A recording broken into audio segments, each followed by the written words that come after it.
I just gotta call them and let them know.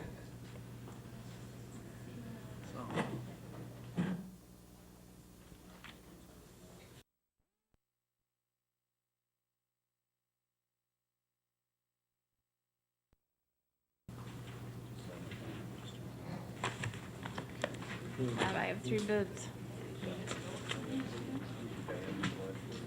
Uh, do you need? No, we We need got it. it. But we need to have a regular meeting to do so. Yeah, maybe if you, Was this here Monday? yeah, Monday 2 to 6. 3 at 7:15. Okay, Oh, two I'm of- probably supposed to read that legal notice, aren't I? I need to read that legal notice, David? I better go get it.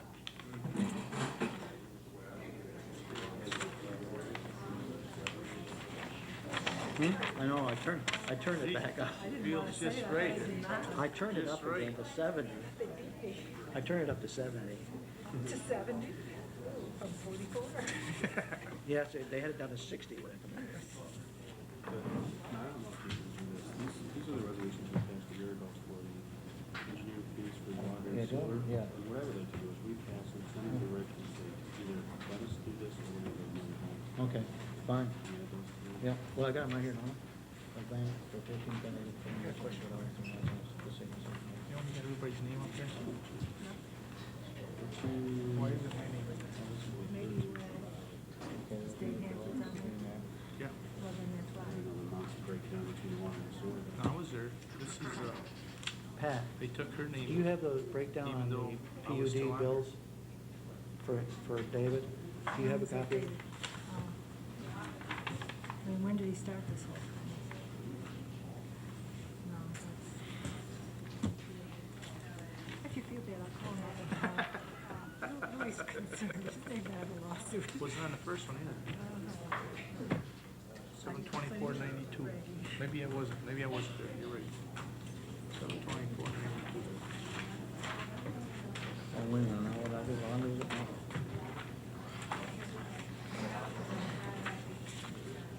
Did I lose their regular budget transfer now? What did I do?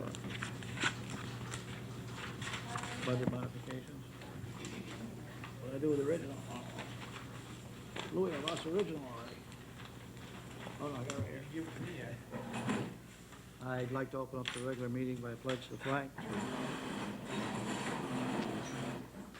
Pledge allegiance to the flag of the United States of America and to the republic for which it stands, one nation, under God, indivisible, with liberty and justice for all.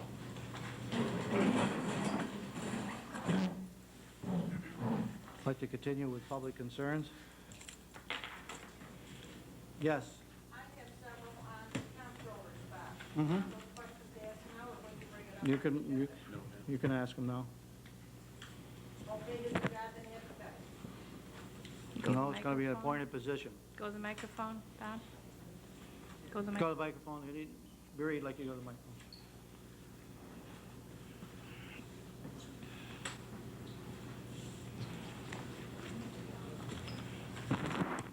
Why do we need a comptroller?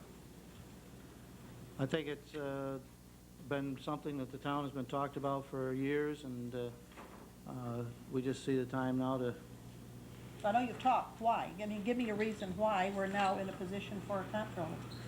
because I just think that there are a lot of things that the board members are too busy or whatever, their lifestyles, that a controller would make their job a lot easier and more feasible. Have the board members indicated that they can't do the work they're doing now? I'll let them speak for themselves. Who up here hasn't got time to, I don't know, what are the board members, what can't they do that they need someone else to do part of their work? Well, I don't know, Well, I'm just trying to find out. I have nothing against a comptroller. I just want to find out what the whole history is behind it. Louis, what's your problem? Joanne, do you have one? No, signing vouchers is no big deal. And would that be what the comptroller would the do? comptroller would eliminate this position and of the board, particularly being an audit position, auditors, that the comptroller would do this, and by doing this, also would catch the duplication of bills being paid, Is that a And- problem, duplication? It has been a problem, yes. How did it get to, who would overlook duplication and bills being paid? Well, one thing I can think of is the highway department, that bill is sent in, and then there's money sent back for credit, which it doesn't come in on the voucher in time. The bill is paid, then you got another, it comes back in the next month, well, that bill that you paid was not right. Just as one example. Okay, Judy, have you got a problem with it? I can't say that I have a problem signing vouchers, but one of the things that the comptroller would allow is she would know balances on every account without coming in here and spending hours and hours and hours every month. We do not have balances on every account to know what the status of that account is when we sign a voucher against that account. She would not only, anybody who would be the comptroller or have those duties would have the balance on every account available and in front of them when they are okaying anything further to be paid. So if there's no money left in the account, then they don't, it doesn't get paid. We can't, the money won't go out if it's not there. In the past, I know that there had been sheets made up every month if you asked for them, and sometimes it was tough to get them, but told you what your beginning balance was at the first of the year, how much you had spent. I've had them, I've got them at home.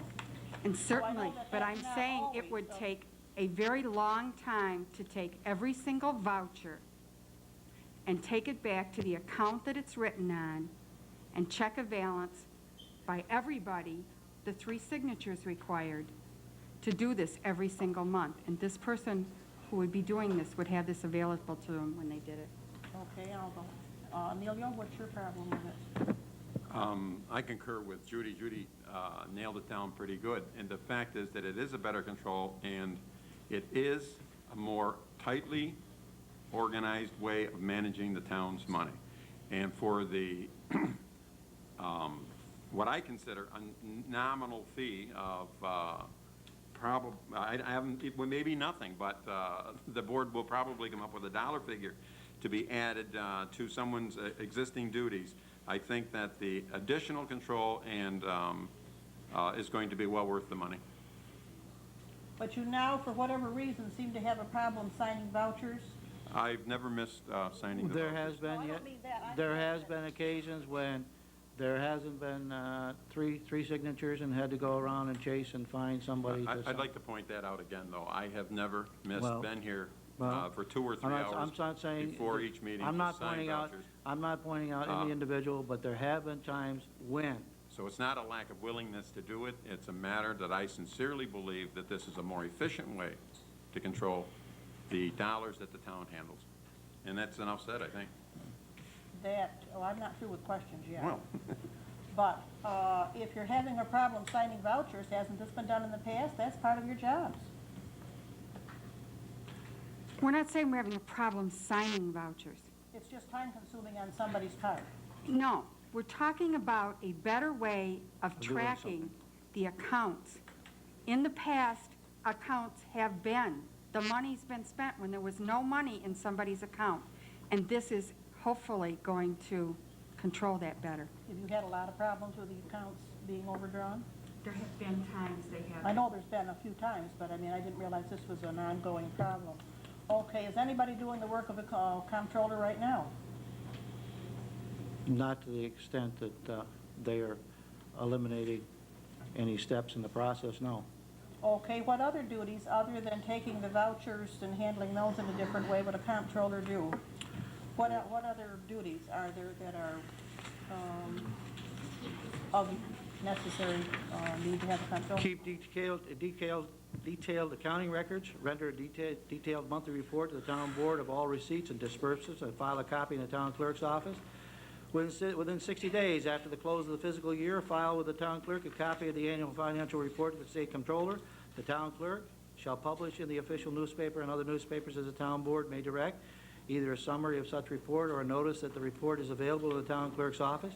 In addition to the above, the town board by ordinance or by local law may also provide that either or both of the following powers and duties of the supervisor shall devolve upon the town controller.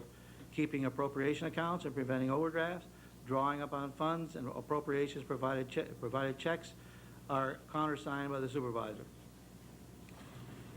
Would there be any work from the town clerk that would go to a comptroller to do? The step of going to the town clerk's office would be eliminated, yes. In other words, that's the only thing that they would be doing, would be taking vouchers and handling those where the town clerk would not. Would these vouchers be, where are they going to be available for the public to look at it should they desire? In the controller's office, or the bookkeeper's office. Okay. I believe that the controller also provides a printout. Instead of the stacks of various bills, it'll be a printout of each and every bill, itemizing the balance in the abstract. accounts, right. It'd be an abstract. If you And want those would be much easier to scan. if you have a particular bill you want to question, you can see it's bill number 517, voucher number 17, you go, But you wouldn't see the contents of that voucher Unless you wanted asked to for pull that it. Then you can particular- pull it. How would each of you, as a town board member, know what you're paying? because it's spelled here, it would be Spelled paid out. It says Chase Pickens Store 58, $47.84. Granted, I know that part, but what would they be paying for? If all you see is a sheet of paper with some figures on it, and who it's paid to and a number by it, you don't know whether you're paying for nuts, bolts, picnic supplies, or whatever. And then I guess you'd go back to the You pull the account. voucher and check it out. Will each of the board members look at these vouchers to be sure that they know what the town is buying, paying for, and going along with? Absolutely. Do each of you plan to do this? I would think Easier, it's not supposed to make it harder. the Not making it any harder, but I mean, how would you know what you are a town board member as well as the rest of them, how would you know what your town business is? It's coming off the computer, right, correct? well, the vouchers normally sequentially have, there's many vouchers that are monthly bills. Anything out of the ordinary, when you go down through the controller's list and the audit of each payment, you would automatically, like that Chase Pickens bill that you just happened to pick, would catch my attention, and I would ask for that particular voucher and see what it was. The electric bills, the insurance bills, the phone bills, those are Standard bill. standard Yes. bills, but anything out of the ordinary, I've done it in the past, and you scan through and you learn to find those that stand out, that catch your attention. You've seen me here question a voucher about a piece of plywood that I couldn't understand why a department was buying it. That would not change. As long as I know that somebody's That will looking. continue, but there Okay. will be a lessening of the time we spend looking at vouchers, and I think there will be Better control. of your better account. control of the money in the accounts is what I'm really concerned with. Okay, now when would this comptroller's work be done? During regular business hours, after, if the bookkeeper has it, I've no problem there. When would the work be done? During the day, when she's doing bookkeeper's work? More hours on the job, or just more duties on the job? More duties on the job. Okay, how is this going to be any savings of any cost to the taxpayers? It'll take a while. It's not going to be done for nothing, I'm sure. This is going to cost the town some more money. You people are I still hate- going to get your appointed I hate to bring this up, but the taxpayers have already seen a savings. If I distinctly remember that when we came on board, the council people took a $750 reduction in pay. The town supervisor took a $2,000 reduction in pay. So over the last 3 years, has it been? We've probably $10,000 that the council has returned to the community, and the discussion at that time by board members at that time was that one of the ways to make up for the less pay that the council gets than it did 3 years ago was to create the position of controller. That was money that was saved back when, and is still being Well, it's still being yes. saved, it's still being But now you're saved. going to work into that savings. I don't think the council's given itself a raise this year, hasn't last year and the year before, so I'm if not one aware were of it to either. assume that there's going to be a savings, then the savings could be in lessening of the time we spend auditing the books and giving that stipend to the bookkeeper who is doing the work now. In other words, you're gonna take another pay cut? But with, Well, I mean, I'm yes, just- it is. As I a matter of mean- fact, it is. I don't intend to give us a pay raise, and that would be a pay cut. It's a 3% Well, pay I cut, the guess inflation I'm rate. not clear on this. You save $10,000 or whatever, and if you're going to have to add to a salary of whoever it is, There'll you're be not other saving your $10,000, you are, well, Saving 9. that's a matter of opinion. Okay, you've got a request for $100 a month more this year. What are you thinking about for next year? Haven't done budget. $100 a month? Haven't done budget yet. But you don't know how much time it's going to take either. That's right. So we got a 3-month period here, 3.5-month period. Okay, now, This could be considered a study period, too. one more question on the budget officer. Who is the budget officer? At this time, Yes. Pat Altenberg. Okay, would she still be able to have time to do the budget officer's work and comptrollers? And is it going to be done all in the same time period during office hours or after hours? Well, I know With she's all been, these duties, how can you do them all at once? well, I know she's been working on a budget on her lunchtime, so I've been in here several times when she's been doing that, so that's her time, and Well, I have no quarrel with that. I'm just asking. We don't know these things unless we ask. I'm just telling you, when I've been in the office, at lunchtime around here, she's been working on the budget on her own time, so. Okay, that's all I need to ask on it right now. Any other public concerns? David?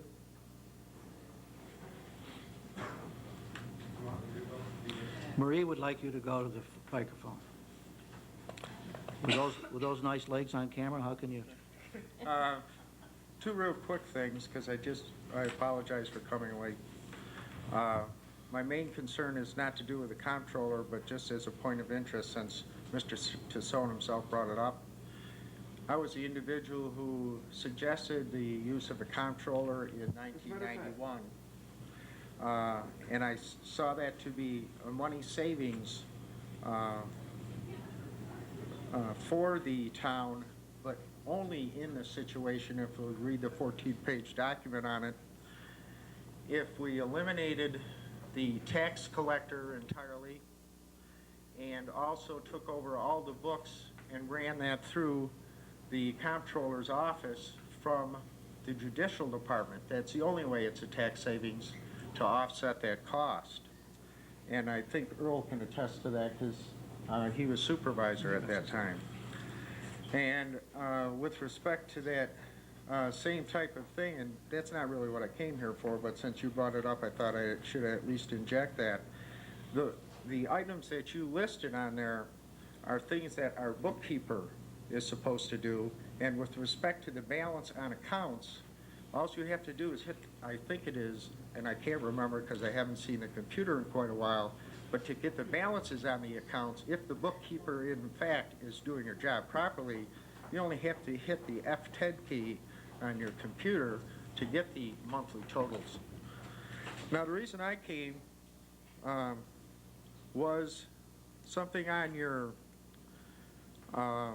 agenda for this evening, and it's concerning, I'm a spokesman for the people in the Montanaro Woods area. We have been in litigation for 12 years, of which was supposed to come, we've already had one settlement by the builder in 1991, I think it was, and he ignored a court order. Now I see there's a request to change the engineer from the town-appointed engineer, CNS, to LJR. I believe that's the firm. And at this point in time, I'd like to interject, number one, there's no necessity to change the engineer. Number one, CNS has already been to the planning board. This year, the engineer prior to the death of the owner of CNS was assigned. He came to the board. CNS has been involved in this area for a long period of time. Number two, they are the engineers of record for this town. Most importantly, this work that's being done, not one nickel is going to be spent by the town of Schuylkill, and not one nickel is going to be spent by the taxpayers, because those costs have got to be incurred as per the agreement signed by the builder in the settlement, that those costs totally have to be incurred by him. If we inject another engineering firm, this is going to put our resolution to the problem off another year. We already have one homeowner that is paying 2 mortgages because he can't sell the house until the drainage in the area is fixed, because the new prospective owners won't do it or won't purchase the house until then. And to postpone another year by injecting an engineering firm who is, number one, not associated with the town, can only be construed as an attempt to intentionally postpone this another year. This has been an eyesore for the town of Schuylkill. It has cost the residents in the area literally tens of thousands of dollars to try to bring to an end. And for $450 to turn over this engineering, which at least our own engineers, our engineers of record have already got some experience with, to turn it over to some other engineering group because they are associated with certain people in the town, is negligent. We have never taken any action against the town of Schuylkill. We would rather work with the town of Schuylkill, and for 12 years, we've been beating our heads against the wall. At this point, to postpone the solution to this problem another year, we've all agreed that we have to, quite frankly, sit back and say, this is being done intentionally. There is no necessity to change the engineering group, especially since it isn't costing anybody any money except for the individual who is already in contempt of court. Thank you. Any other public concerns?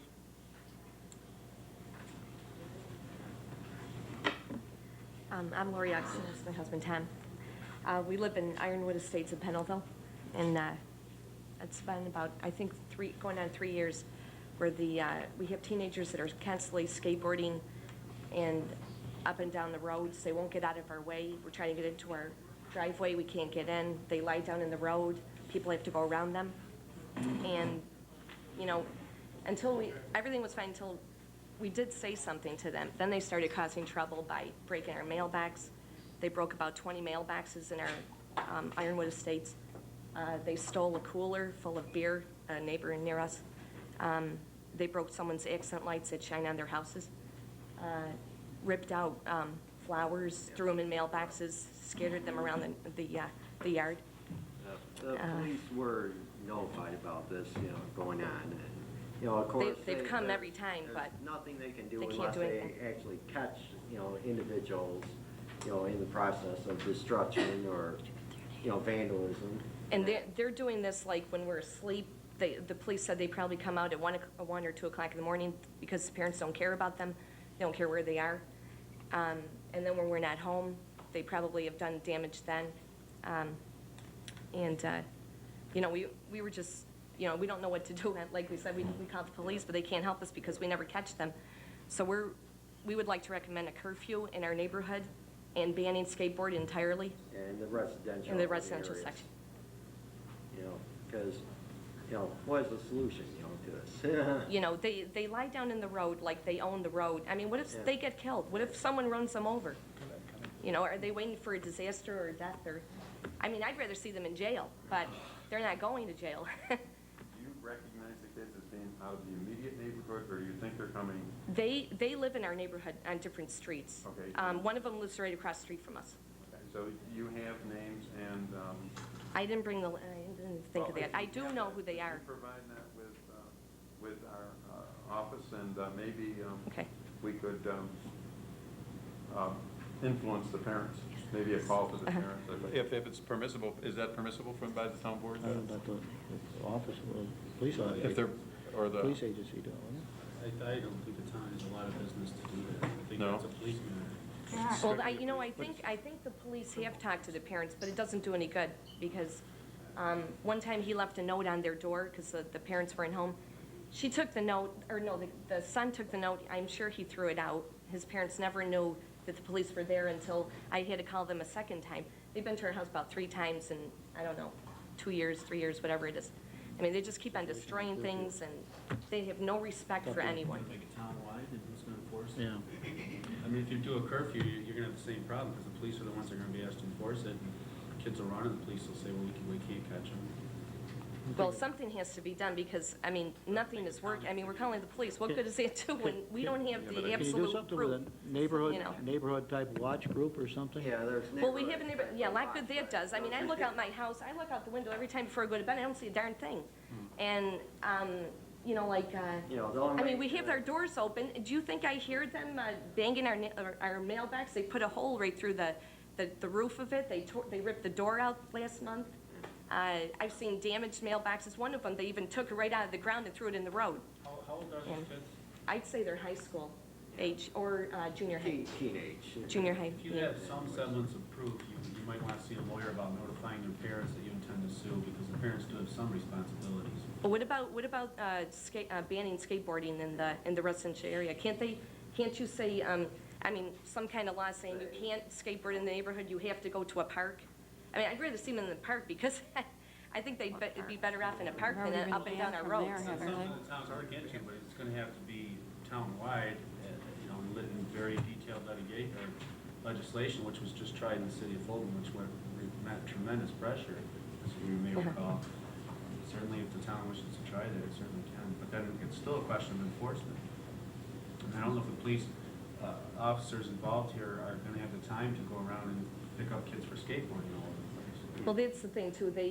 I think they said there's only like 4 deputies in the sheriff's department, and we're not the only ones that have called them. Every other neighbors have called about this problem, and, I mean, everybody's just so sick of it. They're, you know, we're just afraid someone's gonna get hit by a car and end up in the hospital. Under civil law, the parents have some responsibility. And again, it's a problem of trying to prove who's doing it, but you and anybody else that's bothered by this might want to seek some legal advice on it. You know, maybe part of the problem is in these developments, which we don't have too many, we're just starting to get them, is that there's been no green area or park area provided for these kids. Everybody has nice homes and nice yards, but where do the kids have to really play, especially out our way? Because you just live, they have no place to go except the that's true. street Yeah, or there aren't any come all the way sidewalks. down into the village or someplace. And I think that's one of the concerns that should be addressed, that if they had a place, a park area, where they could go for the development, because that's pretty big out there, and there's a lot of kids, I know. And they have to have some place to play. And it's Well, very I difficult agree with because you. our park, they're not allowed in. Oh, they aren't? Oh, No, wow. skate- Well, you know, I mean, if they would skateboard on their driveways, they'd be helping us a lot by getting the heck out of the road. In You know. terms of the park areas, the village created a park down by the river, and attending their meetings, they've been regularly having problems there. They've had to increase, That's a little different. they've had to increase police surveillance and put more people on because of it. Not that parks are not the solution, but they are not always a solution. In the Sandridge Trailer Park, they created a tennis court, an indoor rec room, and that's exactly what it became in a year and a half. It became totally destroyed. The little baseball field was destroyed. The tennis courts were destroyed. The basketball courts were destroyed. They totally abandoned it. They just flattened the area. The park management couldn't keep the little green area that they wanted for this. This mentality is something that has to be changed. Being discourteous and being irreverent about other people's rights is what's wrong, not what government can do. I don't know how to solve that problem, but I'd sure like to try. Yeah, we appreciate anything that somebody could do, since the police are frustrated, we're frustrated, you know, and I guess I don't know. from the town's legal point of view, then the only thing you do is try to do something civilly with them right now. Could I have your name, please? yes, Lori Augustine in I town. got it. Thank you. Is there anything we can do to help other than? The only thing is to pass some sort of, it have to be town-wide legislation regarding the use of skateboards. it's such a quiet, pretty area, and I've never heard a problem in that area. And, Yeah, it just and started, it's like I just- said, about 2 or 3 years ago, it just started. They seem to run you in know. cycles, or there seems to be a group of teenagers that just don't seem to have a direction. Oh, We another already thing too. see the next group. The next group, they're 10 and 11, there's like 4 of them. They're following the big ones, and they're doing the same exact thing. If there's some way to nip them. Yeah, really. Yeah. Well, we'll certainly look into it and see what the town can do. Okay, thank you. Thank you. Any other public concerns? Just one. When OTB builds their building there, are they going to be required to rezone it back to commercial instead of industrial? It's industrial. How are you going to build it on industrial? When it goes before the planning board, I think that issue will be dealt with. Any other public concerns? Yes, sir. The water and sewer district, any idea when they're going to start that yet? Well, we forgot and neglected to stop at 7:15 and open some bids for materials. Hopefully that these bids will be taken a look at and sent on to the engineer to get their approval to see that they met all the specs that they require. And then we can go from there. The other thing we have is we don't have any real agreement with the village yet as far as the usage of water and sewer. And so, as far as a date, Dave, no. Trying to get somebody lined up to take care of our installations and things. Right, right, They got to have a time frame there too. right, right. Okay, so Yeah. probably. Do I have to read this, Bob? before bad weather. Yeah. I hope so. If I may, Yeah. I attended the village meeting last night and met with the village's engineers. They now have the documentation that they were looking for from our engineers. They said that no later than the next village meeting, which is followed by our town board meeting, that they will have a recommendation as to volume and other concerns that the village had. And that probably will be the latest and would be in the 2 weeks between now and, if, you know, they didn't see any serious problems other than volume. Another thing on that situation, has there been any word at all on any of that money from OTV that's going to the Oswego County being directed back to the town of Schuylkill? And if not, I think any other ventures like this, before all the monies go to the village of Phoenix and the county of Oswego, I think someone ought to look at getting a hold of it from the town of Schuylkill somehow before it goes all on the wayside. And another thing, on the comptroller, I've talked to a few townships, they don't have a comptroller. Most of them, their accounts clerk, in one township especially, their accounts clerk is only part-time, and she takes care of anything along that line that has to be done. And I also would like to know, the $100 a month now is fine, but what's gonna happen after the first of the year? Is that gonna become a $15,000, $16,000, $18,000 additional job? Or are we gonna have one person doing 2 full-time jobs? Or how's this gonna work out? I'd like to see the write-up, the job description for both, if I could myself, to compare and see how many duplicate jobs are gonna be in that. Because I don't see how you can take one full-time person and give them another full-time job and do 2 full-time jobs in the same amount of time that it takes to do 1 full-time job. Simple time. Okay? Yep. You want to read the public notice? Legal notice to bidders. Please take notice that pursuant to a resolution duly passed by the town board of the town of Schuylkill at a regular meeting thereof held on the 17th day of July, 1996, the town board of said town is now accepting sealed bids for the materials on the attached list for the Chestnut Street Water and Sewer Districts. The acceptance of these bids is contingent upon the impending approval of said districts by the Office of the New York State Comptroller. A copy of the material list is filed with the town clerk's office. These sealed bids will be accepted by the town clerk at the town offices located at 69 Route 57A, Phoenix, New York, 13135 until 5 p.m. Wednesday, August 7th, 1996. And they will be opened at 7:15 p.m. on said date at the regular meeting of said board. The town board reserves the right to reject any and all bids. Marie Koval, Town Clerk, Town of Schuylkill. This was dated July 19, 1996. Okay, the first one I open here is from Valeno Brothers of Liverpool, and they don't really have a total bid. They have prices at each one of these blocks that the engineer had spec'd out here, so.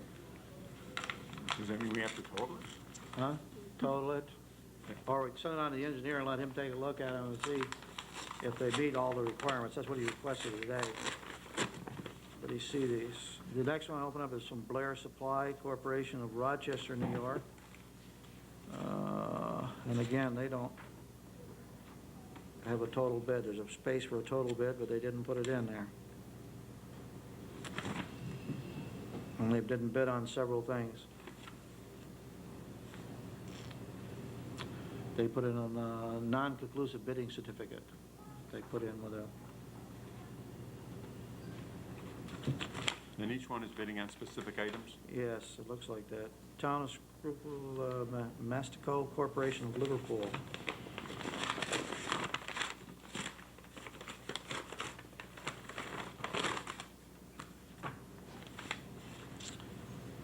And they put in a total bid of $23,818. But that can't be all the items. So I would entertain a motion that we send these on to the engineer for his perusal before we make a decision. So moved. Second? Any discussion? All in favor, aye? Aye. Carried. Any other public concerns? Yes?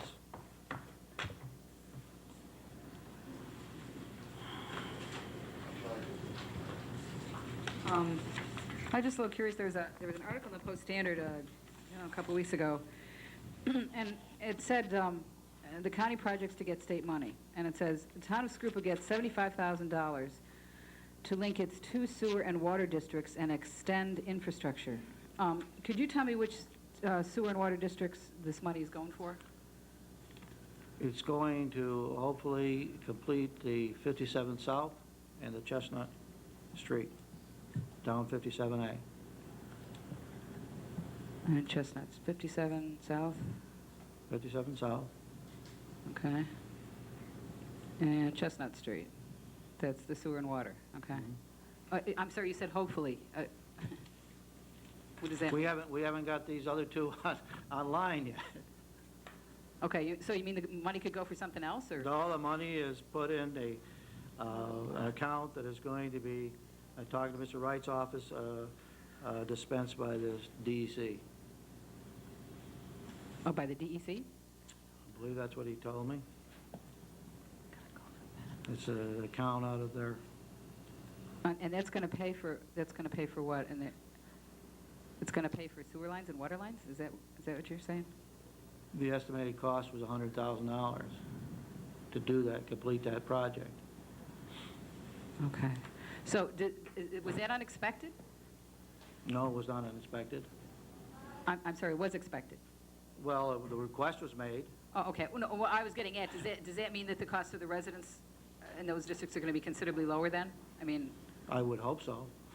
Okay. If they're going to use $75,000 for that, to complete a $100,000 project.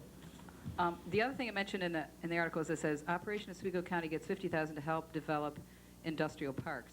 Do you know if any of that money is going to be put into our industrial park here? I have a couple county legislators, maybe they could answer that question. Do you know what that was for? It said in the paper, it said, Operation Oswego County gets $50,000 to help develop industrial parks. Is that going to go for our industrial park here? I'm not on that committee, so. Mr. Chesler, you don't know where that money's going to go? Okay. Do you think you could find out? I mean... Yeah, I can find out, or I can give you Mike Beckles' number, and you can call. 343. I don't really think Mr. Treadwell is really going to be interested in talking to me about, money, state money to industrial parks. I mean, could you find out or not, or is that something? Yeah, we I don't know? will. Okay, thanks. The other thing I just wanted to ask you was, there was a minor mining permit granted out in my backyard by the DEC, and according to law, the DEC is supposed to send the application for comment to the town, to the supervisor, and I saw the letter, and it's addressed to Supervisor Trask. And, Got a promotion, I don't know. pardon? You got a promotion, I don't know. Or maybe a demotion. So,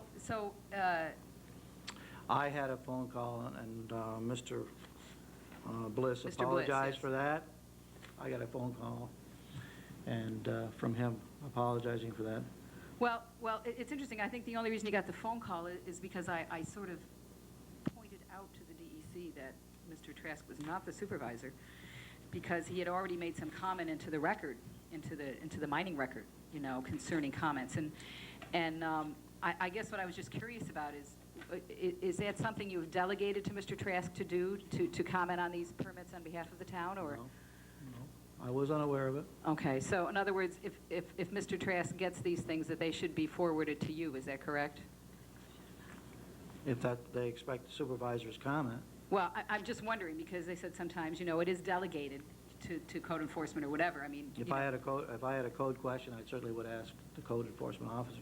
well, no, but I mean, the task of commenting upon these, because the town has a right to make suggestions regarding these permits, regarding hours and noise and all this, that, and the other thing. And apparently, Mr. Trask, the only suggestion he had was that the operating hours could be from sunrise to sunset to preserve the quote-unquote peace and tranquility of the area. Sunrise is, 6:30 in the morning, and sunset is about 8:30 at night. That's not really going to preserve too much peace and tranquility. And as a matter of fact, I think those hours are considerably longer than what's even usually suggested in our own mining permits, or usually in usual permits. So I guess I would just like to ask, get some clarification on that as to, who's responsible for making comments and recommendations, so that... Well, if it was sent to me and he asked me, I would comment on it again. But if there was a question about codes, I would go to the code Oh, enforcement. no, this isn't about codes. This isn't about codes. This is, this is according to law. With, the applications are supposed to be sent to the town and for comment as to whether the town has any recommendations as to the conditions of the permit. I would just assume it would go to the proper office. So would you be doing that then? Or will you be sending them on to Mr. Trask? If they ask me for comment, I will make the comment. If they involve something in the code that I need some understanding on, I will certainly go to Mr. Trask to get it. Yeah, no, it doesn't really involve code interpretation except for whether or not the activity is permitted. Well, that's part of code. If a mining activity it's part of our code, isn't it? If a mining activity is taking place to a certain extent. Well, basically, as I'm sure you know, I mean, if it's zoned in an area, then they can apply for a DEC permit, and the town basically has nothing else to say except, again, possibly for any comments about noise, correction of noise levels or dust, or hours of operation, that sort of thing. Recommendations that they would perhaps like to see the DEC put into the permit, which the DEC has no obligation to do, however. But I guess it's kind of a courtesy thing as much as anything else. But as I said, I would just like to know who from the town is responsible for making those comments to the DEC or making those recommendations to the DEC. Well, you said it, by law, they're sent to the supervisor to make comments. I guess that's where it rests. Okay. As I said, so apparently when Mr. Trask got this addressed to Supervisor Trask, apparently he did not forward it on to you.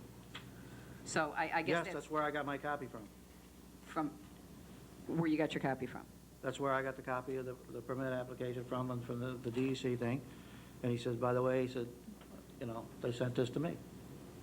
Oh, okay. So you're the one who commented for the DEC then, or not? I wasn't asked to comment. Okay, the letter. Mr. Bliss called me and asked me if he apologized for sending it there.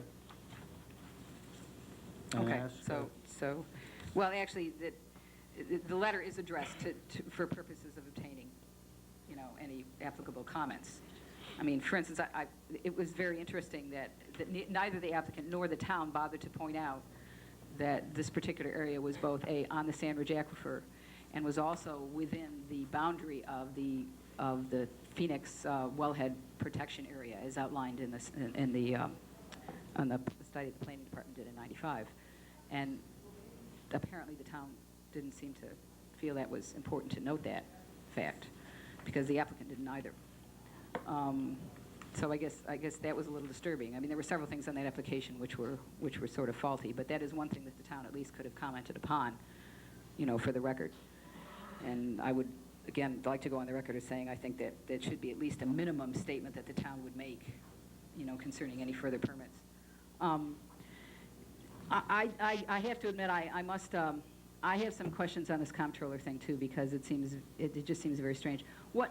What is the, could you, just very briefly, just very, schematically, how are vouchers handled now? How are they handled? They have a three-step process. They go to the clerk's office, back to the bookkeeper's office, back to the clerk's office after they're audited.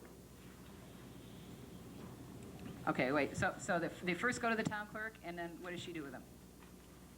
She puts them on a list here, now with the computer. It used to be done by hand.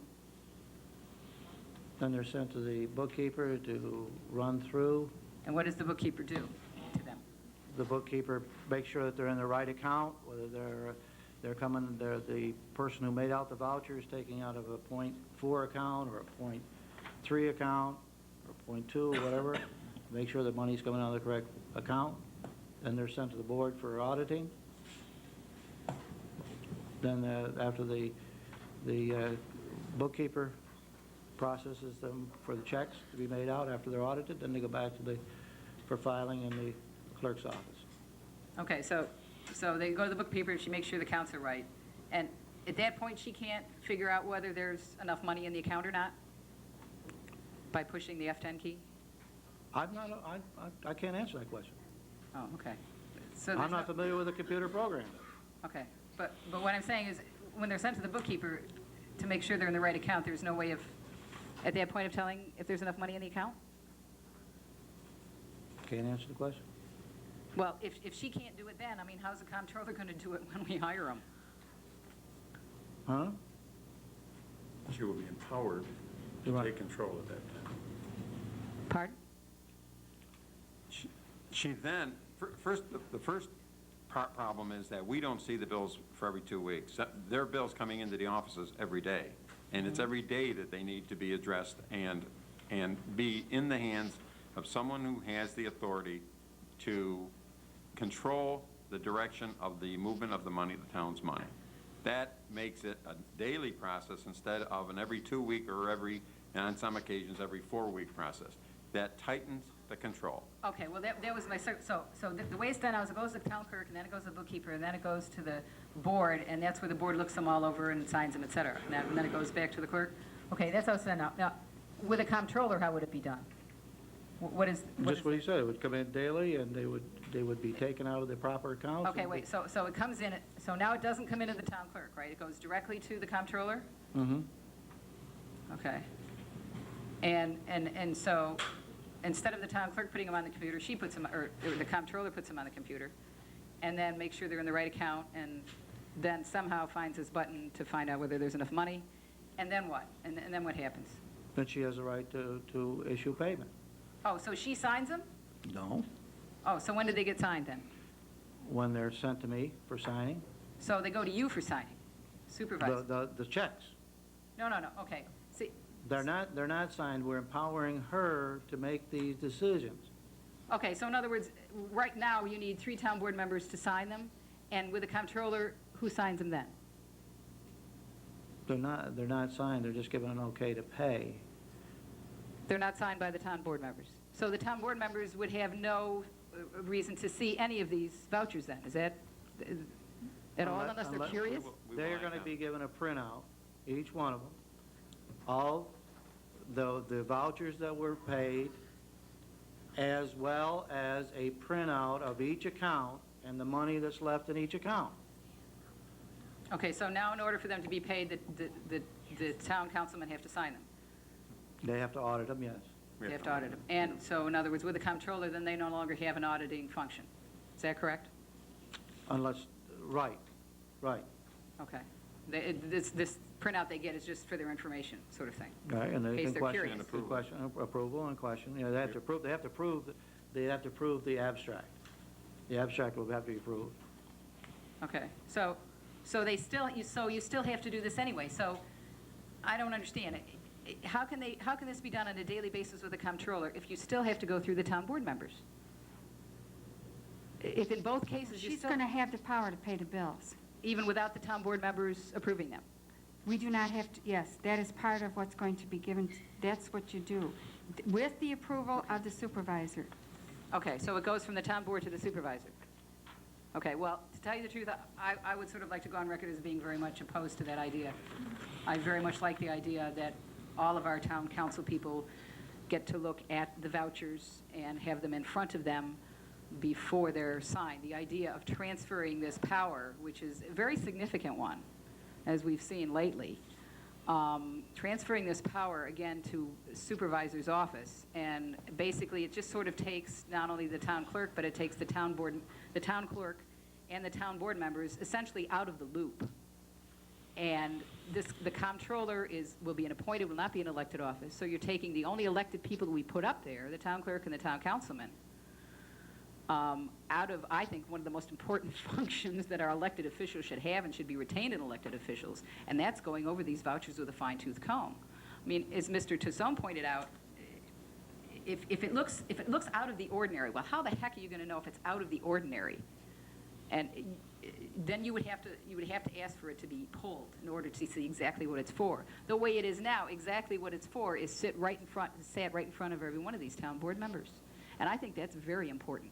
And I think it is a major mistake, not only financially, but in terms of open government and representative government, to take that function out of elected officials' hands. And I frankly think that it's being done deliberately for that reason. I think that's one of the reasons for having a comptroller, is that I think there is some desire on some people in this town to take those vouchers out of the hands of some of our officials and secret them in we're all entitled to our opinion now, aren't we? And see, but that's exactly what's going to happen. As you've explained the procedure to me, that's exactly what's going to happen.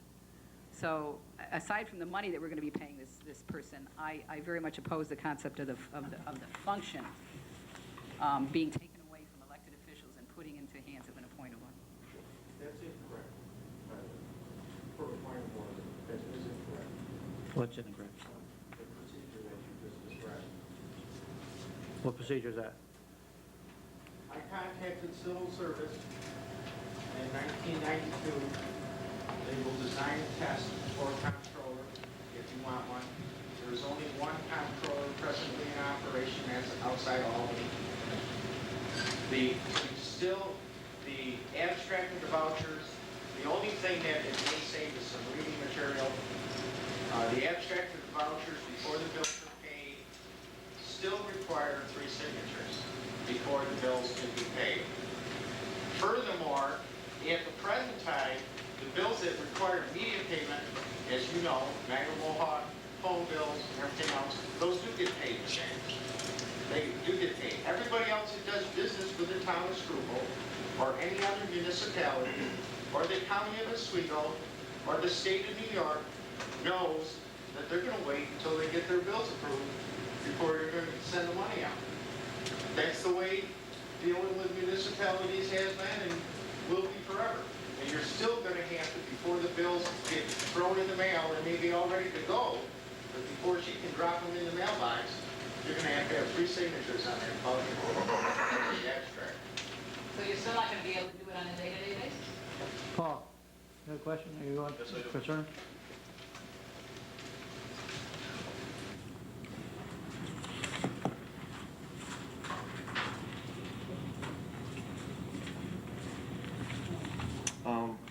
I went to the town, Say your name, please. Paul Myers, sorry. I know your name. I went down to the town office here today, code enforcement, to try to pull a building permit or transfer one, but, and I was handed this schedule for fee. I'll give it to you guys because it doesn't make any sense to me anyway.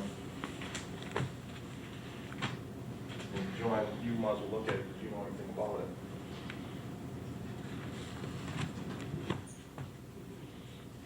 And while I was down there, Joanne had some comments that I think if you walk into a town as a builder, home builder, whatever you may be, to talk to the secretary, code enforcement, I think if one of your councilmen are there, woman, whatever, I shouldn't have to take grief from them, hear from them. I'm there to try to pull a building permit in the town. I did it several times. I've never, this is new, it states right on the top of it, 0 to 4 building lots. You do not have to pay anything. I bought a parcel of 4 acres of land, tried to build, I already have the plans approved, everything approved for it, tried to pull a building permit. Vicky did make a couple phone calls, one to David, and he made a comment, I cannot understand by reading that paper, and if it hasn't been done in the past to everybody, why a person is singled out or whoever else had to fill out this form. Because this, I believe, and I'm not sure, at one time we were able to put, if you bought a parcel, you could divide it into 4 building lots as you went. You didn't have to pay anything, you had to bring the survey in the bill, he would look at it. If you had the right road frontage, then he would approve it. There was no fee. You walk in there today and all of a sudden there's this fee, and Rod Trask knew that this building lot was coming up, and it's not even supposed to be supposedly paid by the person buying the land, it's the person selling the land. And if I buy a piece of property from somebody, how are they supposed to know they're supposed to pay $150 to your offices before they sell it or turn it over to somebody? So you bought 4 acres, you're gonna, right now, 4 acres, 4.33 acres. and you're gonna put, you got plans right now to put 1 house on it, right? That's all, right now. 1 building lot right now. Why? It says developed, what it states in that paper is developed land. The person that I bought it from did not develop that land. They merely took a piece of property, split it off, and sold it to me. I go down to get a building permit and can't get one. Meanwhile, I have a machine sitting there at $110 an hour today for the whole day that I'd like to be reimbursed for, that can't dig a hole because nobody down there is willing to pull a permit, because Joanne definitely influenced people in that office today to not let a building permit. So I want her to read that and explain it to me why I'm here. If you know about it, Joanne, feel free. Well, I'd like to let David answer that, because I was there when she called you, David. We also called, we also spoke to Kevin Gilligan, and Vicki explained step by step the whole situation to 2 or 3 of our attorneys, and they all agreed 100% with her. I was standing there, I asked her, you didn't seem to have a problem with what she was asking for. She was only asking for what she felt was necessary for a split, which meant someone had to fill out an application, the developer, the person who owned the land, which in this case was John Campanos, who was on our planning board, and I'm not sure whether he was there when we did this or not, and fill that out, give it to this man, him to come in with a check for $150, get his permit, and he could go do his work. But there was nothing there at all. And she called you, you know, I don't know, we went on what you said and what Kevin Gilligan said, it isn't what I said. Well, originally they went on what you said, Joanne. Well, Let's see if he backs, I don't know, I don't know if you were I standing backed there. up Vicki. I don't know if you were standing there when she talked to me, but all I can tell you, and I don't want to be held strictly to my recollection of it, because I had a lot of calls today, but all I can tell you is I did not get in any near detail what I'm hearing here today. I was asked a very general question. I asked her what she thought. She said, well, we normally do it this way. I said, well, that sounds right to me. And for some reason, she said, we always charge $150, and I don't see where that comes from this. And I didn't have this in front of me. I didn't have, I don't think, enough facts. And if I was asked Well, doesn't it say 0 to 4 lots is $0 or fee up to $750 determined by But the she code? said 150 is the normal, and I didn't Right. know. But And read, it keep says reading, right on there. keep reading the sentence, Joanne. What's it say? The code enforcement officer has the right to determine the amount or no amount. That's what that means. Right, but it There, doesn't... it- listen, Paul Van Dyke is now standing in right now for code enforcement for Rodney Trask while he's gone. He sat there and stated in front of you, Vicky, and everybody, that he has never seen me or other people, he's never seen that application before. Okay. Now, here is somebody that has issued building permits time and time again, but all of a sudden, and I'm not even asking for a whole permit. I would just like to say that this whole thing that went on for hours and hours today, actually why I intervened was because Vicki, who was there alone today, Rod was not there, nor was the other person, and Paul Van Dyke was a little skittish on the law and really didn't want to get involved in it. Vicki told Paul that as far as she knew the law, that she had to follow, that she's always followed with Bill, she's followed with Rod, was that procedure. If he didn't conform to it, she couldn't give him the permit. If he had a problem with Rod, if he had a problem with somebody else, if he had a problem with the law, whatever it was, to go and address the situation. And I backed her up. I said, I cannot. I said, if you can do this, she said, go to John, have him fill out the application. I'll give you your permit. And she Joanne, said John didn't want to do if it. it wasn't purchased from John Campanos, and he has nothing to do with my business, you wouldn't have said a word. Okay. I was in there to Okay, do town Paul. business. Okay, Paul. Make you state your point. I was in there to do town business, to walk in to talk to Vicky. Did you conform with what Vicki told you you'd had to do to get the permit? I've never Yes did or it no? before. Did you, yes or no? As far as the code Yes enforcement or officer no? was standing in, You did I not? refused to fill it out or pay for You it said you because it's would not my not leave the responsibility. office until you got a permit. No, And I Vicki left the said, office I without a can't, permit, I Joy. know, but it wasn't easy. All I'm asking is, what do you, has anybody had a chance to read The it? girl can only do her job. If she I'm can't, not Paul. blaming Vicky for it. Paul, I think the definitions. The problem is what is here, as I see it, and I just got a copy of the law myself, and just quickly looking at it, I don't see that you fit any one of the definitions, but I'm not a code enforcement officer, okay? He was there, It says Bob. applicant, any person, firm, partnership, association, corporation, company, or organization of any kind who or which requests the town, its planning board, or town board to approve a subdivision or a planned district. Developer, any person, firm, partnership, association, corporation, company, or organization of any kind who or which constructs or proposes to construct one or more highways, drainage facilities, utilities or parks, or within the conjunction with a development or to convey dedicated same to the town. Bob, it Okay. seems, Can I comment on this since my name's been mentioned here? Number one, 2 weeks ago, I talked to Rodney Trask, who is the building inspector, code officer, whatever. We reviewed my 3 farms, and he made the determination that I fall under the mini subdivision regulation for the sale of this 4.3 acre parcel. Now, therefore, there was nothing more. I told him who I was selling it to, and he said, wanted to know the size of the parcels I've sold, the dates of the parcels I've sold, and said, no problem whatsoever. Now, it's my understanding that the town board has Paul Van Dyke standing in as a courtesy to the public, while both the current code enforcement officer, Trask, and the assistant code enforcement officer, Gilbert, are at school. Now, it's my further understanding, because I talked to Paul Van Dyke, that he was going to issue a building permit this afternoon at 1:30 on this after I talked to him. And Paul was in my presence when I talked to him, because he talked to him. Now, I don't understand why a clerk or a secretary has the authority to issue a building permit to begin with unless she was so authorized by her immediate superior, the code enforcement officer.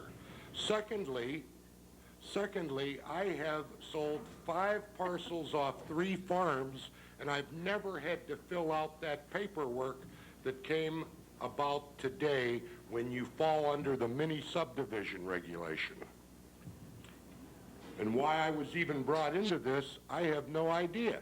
But since my name's been mentioned, I felt I'd like to comment on it so everybody has the right history on it.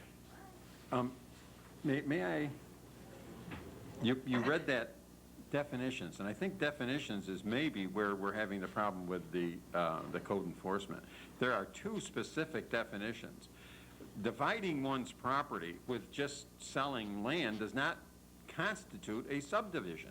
It simply means that someone is separating his property into, if someone had 100 acres and sold 4 25-acre lots, that doesn't imply a development. But we're using the word development and subdivision in the same context. And I think that is, when you explain the division, what a developer is someone who's going to develop a piece of property. And then, since that definition is clear, if you read it again, I think that the form doesn't apply at all to separating parcels of property. Also, I found on the law, exceptions B, any subdivision of land into no more than 2 lots abutting an existing public highway is exception to this subdivision. That's an exemption. You know, Exception. maybe this discussion is the same thing that took so long today and accomplished very little, with a lot of people getting upset. And then that was my reason for even saying anything, was because Vicki was there alone. She could only do what she could do. Rod did not say, Paul's coming in, he's going to get this, I want you to do it for him, this is under such and such. The way she interpreted with what he wanted, and that's all she had to deal with, is what she knows in her job, and she's very good at it. She seemed to understand. I agree with you. Questioning. Well, yes, they were. Yeah. Yes, you are. And you're doing it here tonight, just like it was done all day to her.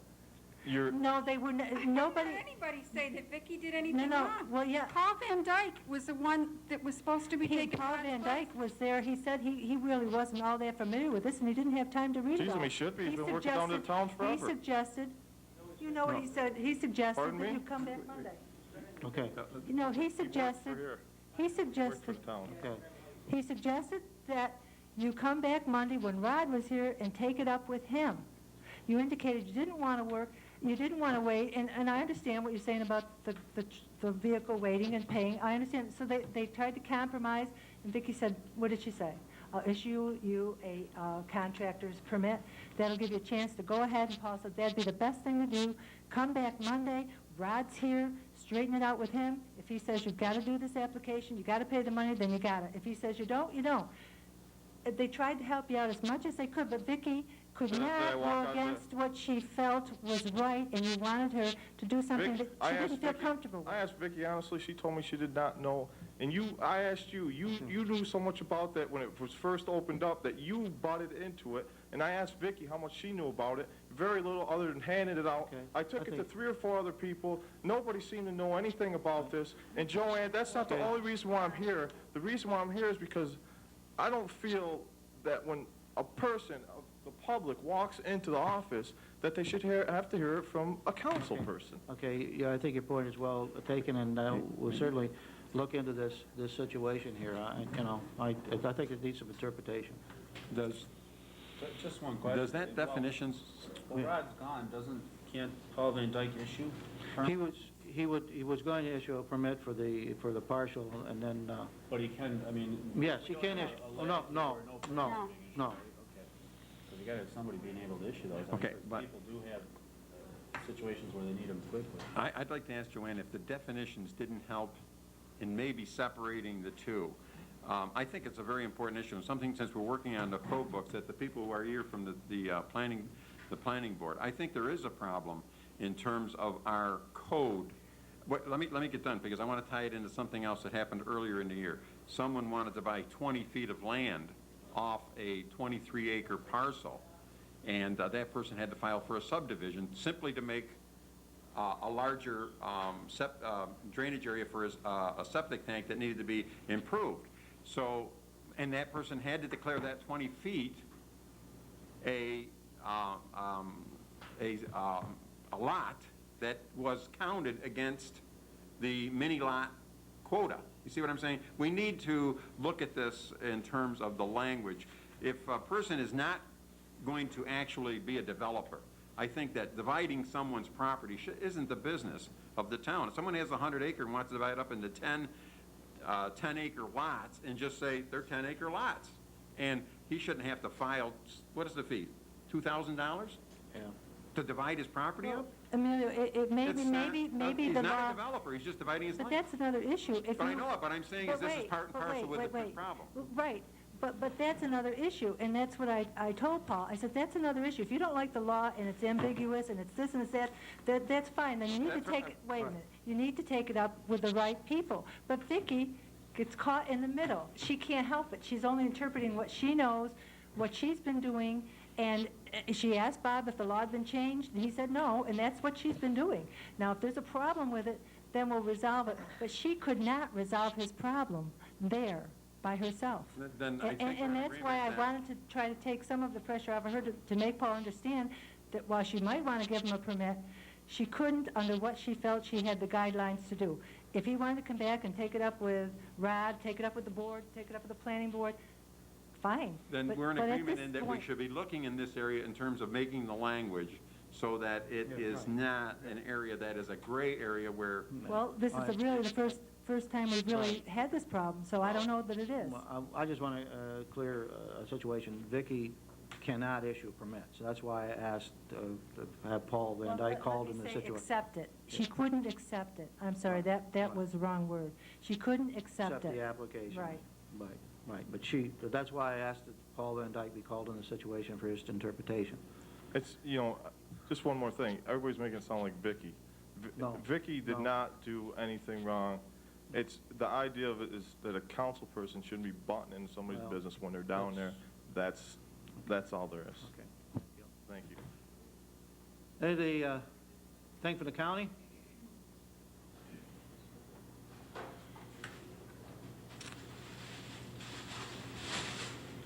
As I reported the last meeting, we're still looking into Social Security. It's got the Ways and Means. My committee passed it, Ways and Means didn't. And that's where we are right now. Hopefully, in the next week or two, we should come to an agreement and, Social Security, or do you mean, for senior citizens. yeah, you just said Social Security. Well, I meant Okay. senior citizens. Thank Correct you. it for the news people. Yes, too. You're talking about senior exemption, right? correct. Excuse me, Earl. To update that. The committee wanted to go with a sliding scale, start at 14.5, an increase of 2,000, and go to 20,000 at 20%. Ways and Means feels that, and this is what we're doing and what I've been doing today and last week, getting information of the impact on the county, on all the senior citizens, besides the two cities and the towns, what's it going to cost to convince them that actually a sliding scale is the way to go, and that the impact isn't as great as it may seem on that.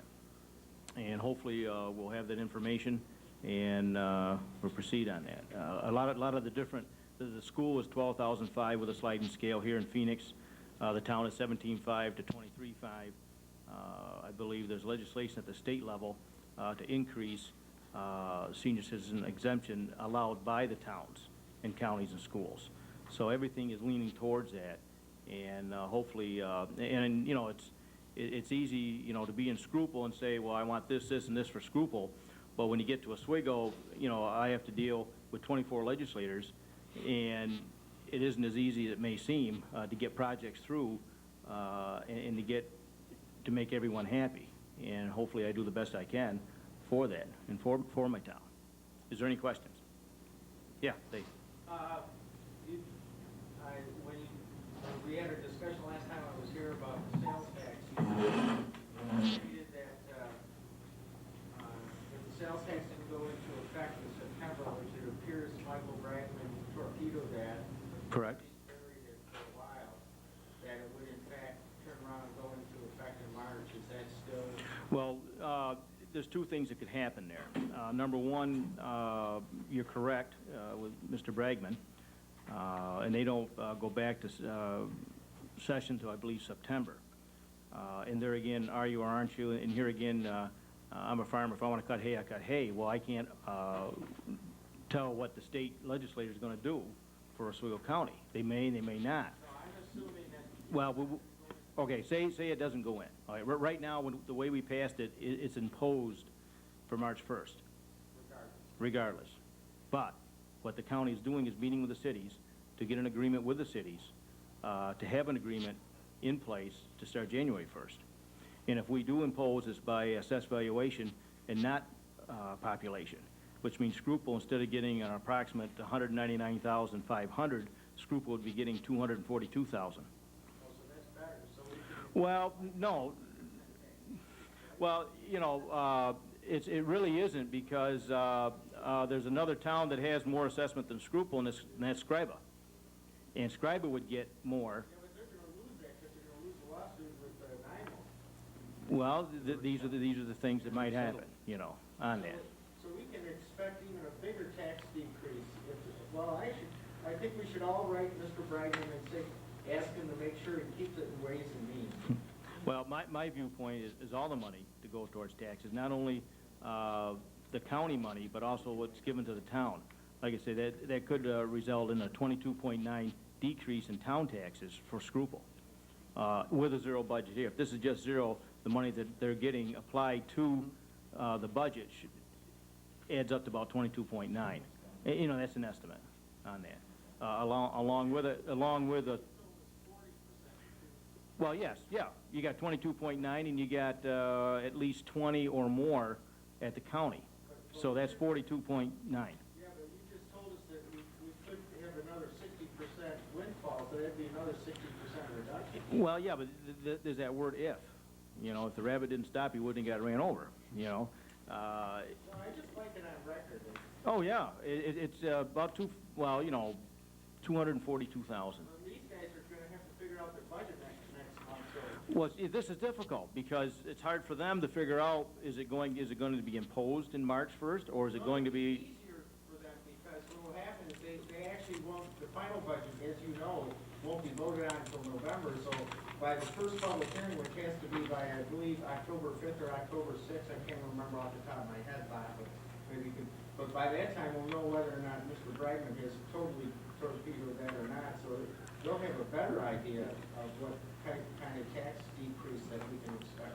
Well, also, too, is if we make an agreement with the cities, it doesn't matter what they do in Albany. If we can make and when we're negotiating with the cities.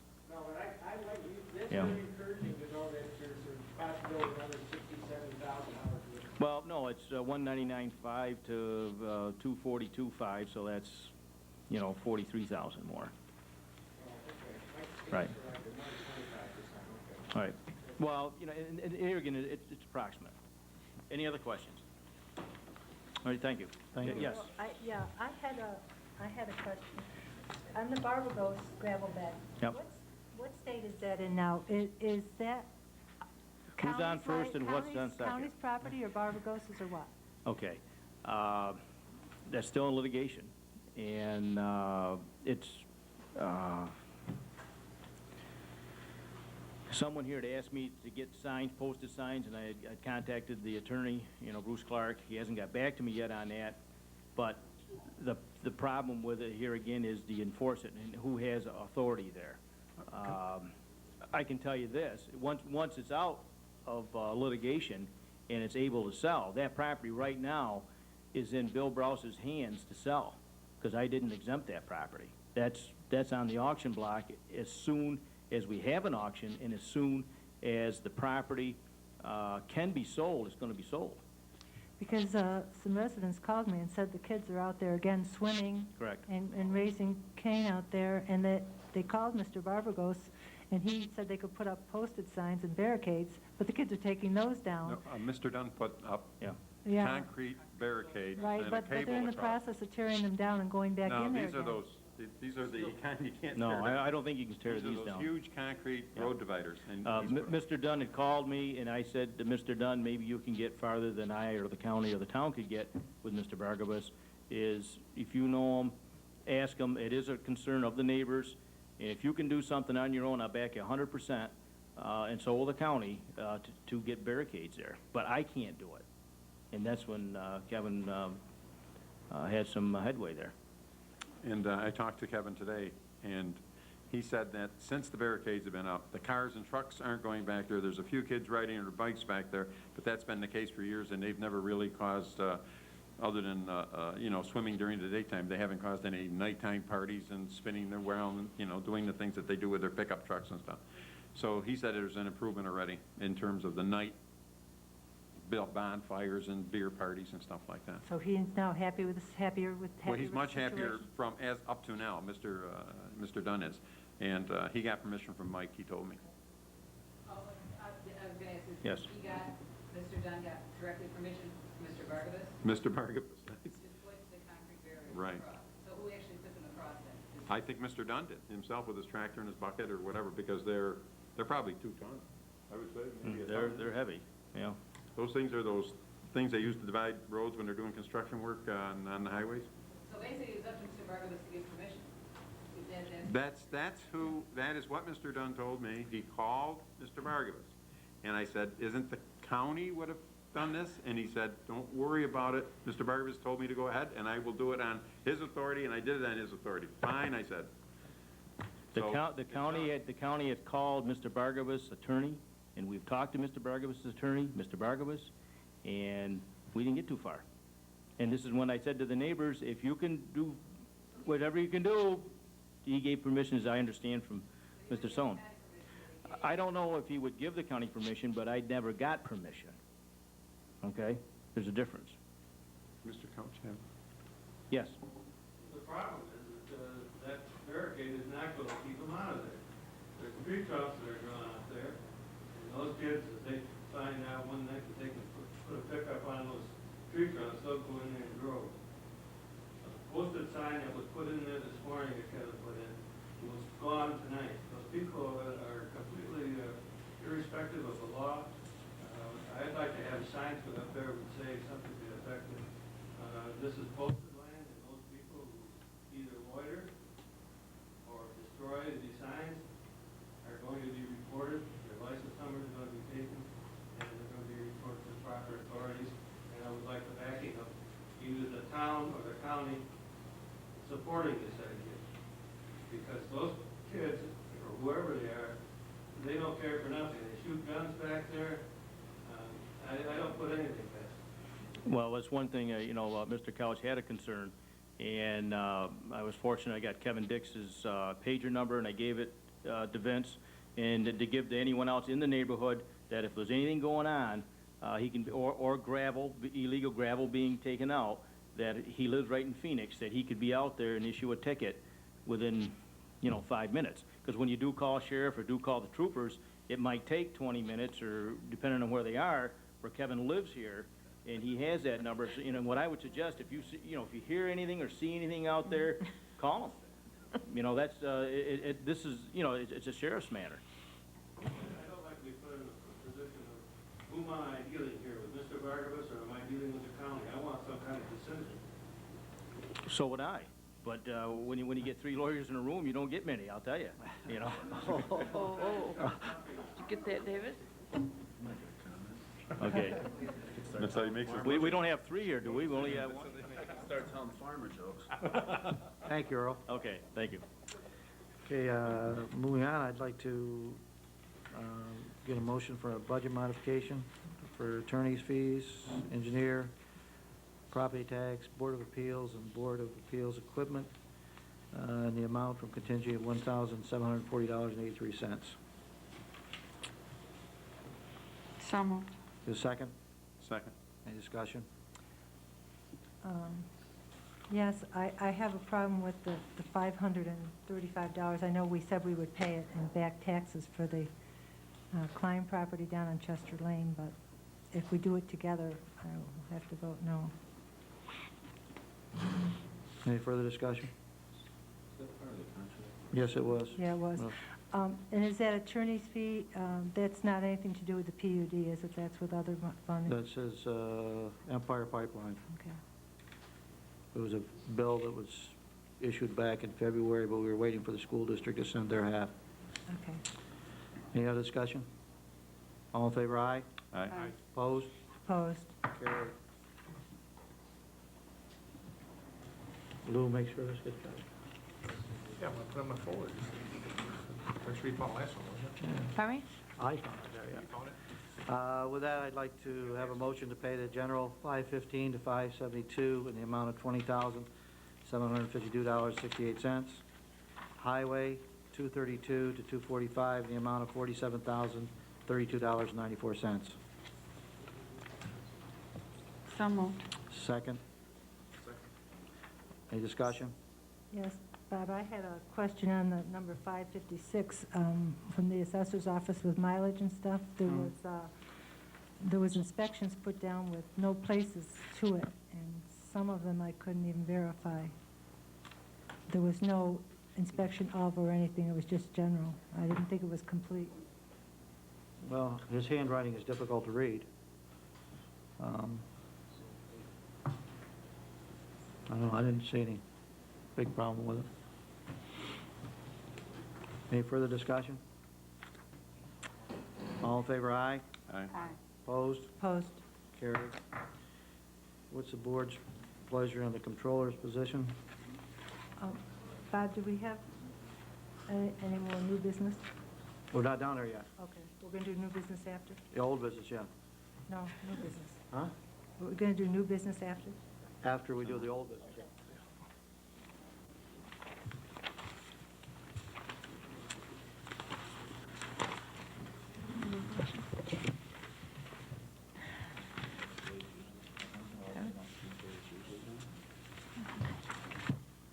I move that the duties of the town comptroller be added to the above duties of the clerk to the supervisor, and that the salary be increased to reflect that, the salary being increased being 62 cents an hour, which comes to $100 a month. Have a second to that motion? Second. Any discussion?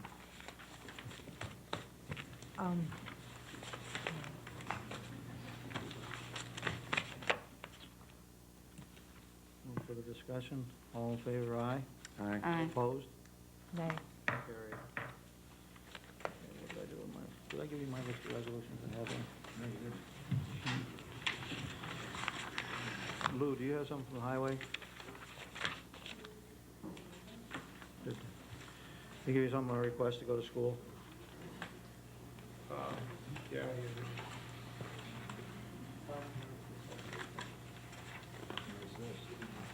Yeah, what'd I do with it?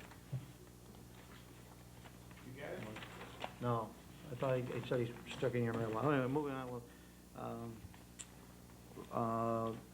resolution to the town of Scruple's code enforcement officer to act in place of Village of Phoenix code enforcement officer in the case of an emergency when the village's code enforcement officer is unavailable. So moved. Have a second? I'll second. Any discussion? In this position, well, I can see like what happened with Paul came here. He will have the right to say, I don't understand that, or I'm not that familiar with that law, to involve himself, right? Right, Because that happened today. right, Okay. yep. Basically, this would be like in situations like at the fire department would need him to. And I can understand if it's routine stuff, but if it's a particular law that they're not familiar with, they have the option to say, you know, I'm really not that familiar to make an Right, issue a right. permit or something. But the general reason is the emergency reason, and that was the one that was brought up by the fire departments when they needed a building. I understand that, but there may Yeah. be other Right. situations where it's not emergency. Okay, any further discussion? All in favor, aye? Aye. Opposed? Carried. Anybody, any of the board have any old business? Last evening, I was at the village meeting, and the village mayor expressed a discussion that you and he had, and they made a motion and passed that we enter into discussion with utilizing the town highway department to enter into discussion whether there's a feasibility for our highway department to work with the village highway department to fix some of their roads and to determine whether there would be a savings in terms of the village coffers and the town coffers. Also to include into this discussion would be possible snow removal for the village and whether it is feasible for them to work out negotiate some deal with the town. I expressed on behalf of the town that the town would be willing to discuss any option of coordination of uses of facilities that would benefit both the taxpayers in the town and the village. And the discussion avenue is the only way that we can find out whether we can find a dollar benefit for the taxpayers. And I would believe that it may take a motion tonight for us to enter into the discussions, or would it simply be, they motioned, their attorney had them motion to allow open the avenues of discussion and for snow removal and paving of their village streets. I don't think it's necessary, but if they did it, it doesn't hurt. Well, okay, then. So you can discuss these. Right, this is simply to sit down and put the department heads together, the liaisons from myself and the village, and I believe that the liaison for this particular will be Kelly McDaniel, this particular issue, and of course the mayor and the town supervisor. Of course, any other board member who has ideas would be welcome. We'd probably let them know whenever we're going to sit down and talk. But I think that consolidation of efforts is going to be something that has to be looked at by every municipality, and if this is something that we can see a revenue savings for the village and the town, I think we should pursue it. Have a second on that motion? So moved. Any further discussion? All in favor, aye? Aye. Opposed? Carried. In the same vein, I would ask the board to pass a similar resolution that the village did in this matter of this water and sewer district of Chestnut Street. Just to refresh your memory that the motion by, the resolution by the village board was the mayor was to execute a contract with the town of Schuylkill to supply water to Chestnut Street district being created by the town, subject to the approval of the attorney and the engineer for the village. That the mayor has, once the agreement is drawn up and it's approval by the engineer and the attorney, he has the go ahead to sign it. I would like to ask the board to give the supervisor the same.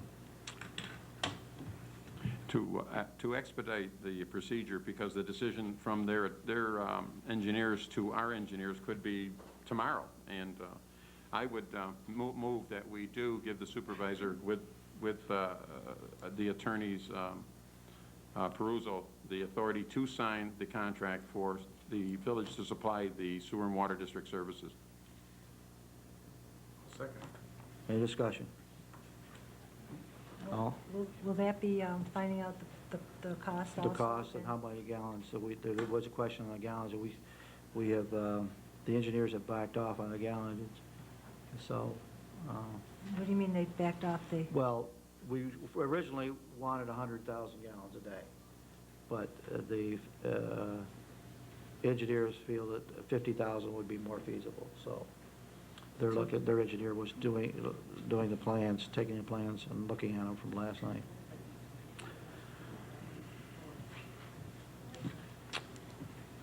Any other discussion? All in favor, aye? Aye. Opposed? Carried. 5A. What happened to the referendum up there? He hasn't done that one yet. Which one? Referendum for Cognoy. Oh, okay. Well, the referendum for Cognoy, I'm sorry, I crossed it out of mind because I talked to the attorney. We can't do it because the other two entities that Cognoy Services, Hastings, and Clay also have to enter into a referendum agreement too. So we can't do that. It's Are they talking to them now?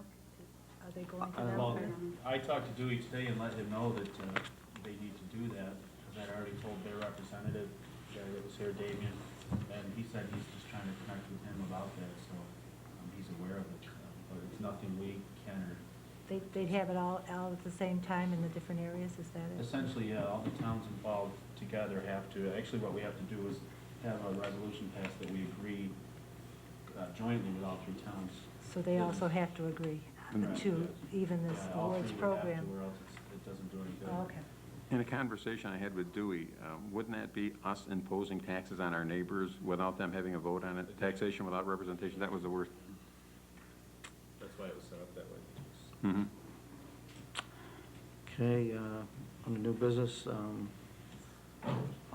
resolution to reappoint Barb Dix to the Schuylkill Landmark Board. Her time ran out to sign the oath book. It's just because of her job and the job here, just couldn't make connections. Could you do Ken Sweet again, too? I'll do Ken Sweet, okay. Ken, you've had contact with him? No, but I heard that he's willing to sign it, but he just has been busy and Okay. hasn't gotten here. It's So, been more than 30 days. Amend the motion to include Ken Sweet. So moved. Second. Any discussion? How many members do we have on there now? We have four now, and these would make the 6. Oh, it's the 6 that we need, Yeah. okay. Any further discussion? All in favor, aye? Aye. Aye. Opposed? Carried. Okay, you see the resolution involving and the letter from Schulman, Curtin, Grunder, Regegan, and Snyder regarding the use of an engineer. CNS engineers have asked $950. LJR has asked $500 for the review of the plan. What's the pleasure of the board? Will this make it take longer if we go with this? I'm not sure of that. I don't see why, that they're just gonna review it's a new plan. It says that we have prepared a new subdivision drainage plan, so it's a whole new plan.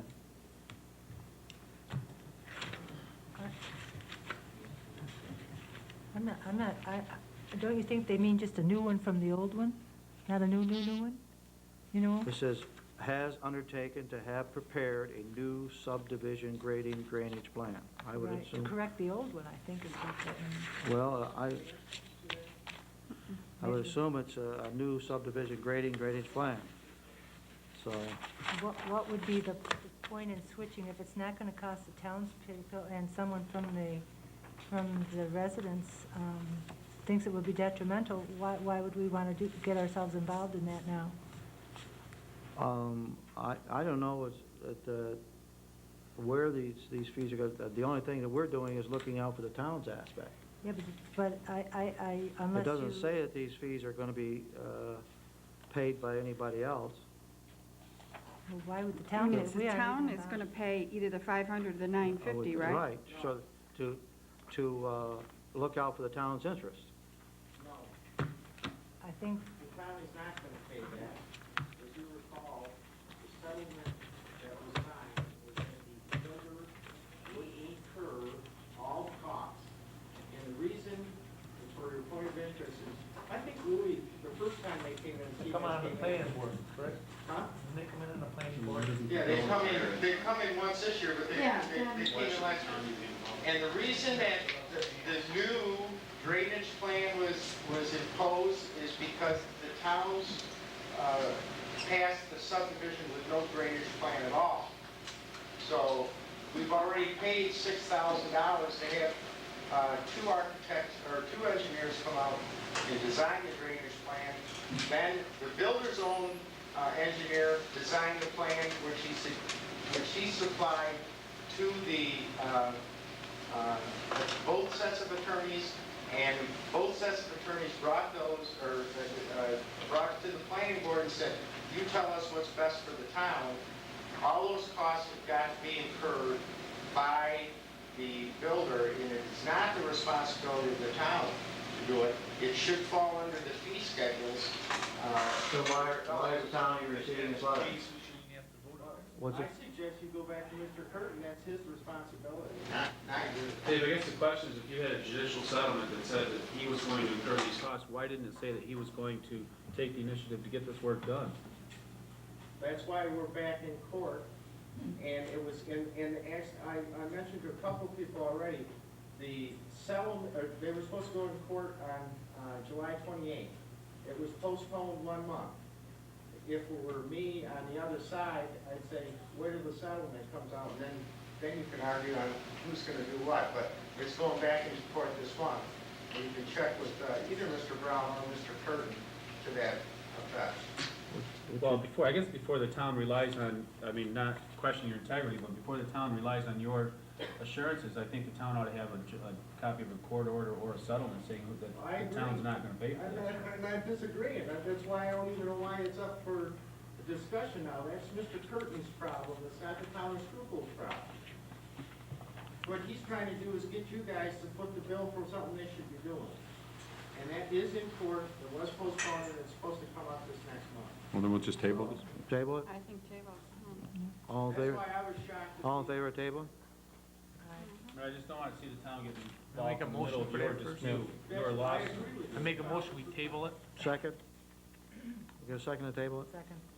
Any further discussion? All in favor, aye? Aye. Opposed? Carried.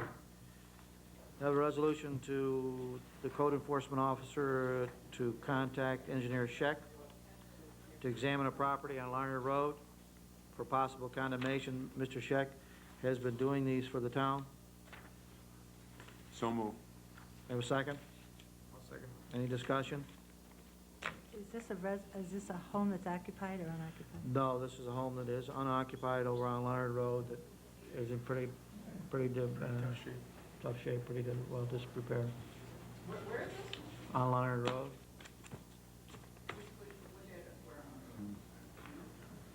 I don't remember what it was, no. Condemnation? Yes. There's nobody living there, it's been unoccupied for a while, I guess. Any further discussion? All in favor, aye? Aye. Opposed? Carried. Resolution, I'd like to, resolution that the town board hold a new public hearing on the 57 South Water and Sewer District at 7 PM on August 21st, 1996. So moved. Second? Second? Discussion?